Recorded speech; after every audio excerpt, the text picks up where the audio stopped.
Welcome. In this video I will show you how to enable screensaver on your Philips PFS6939 TV.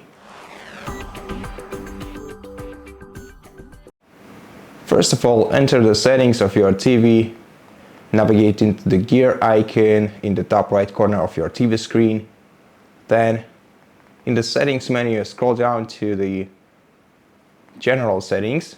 And in General Settings menu, we're gonna have to select Screensaver settings. To enable Screensaver, switch this option from off to backdrop.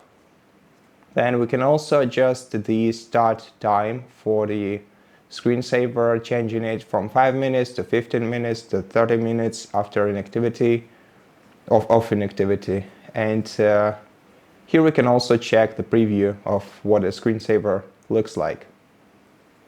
And that's basically it. Thank you for watching this video. If you liked it, please consider subscribing to our channel, leave us a like and a comment below, and I'll see you in the next one.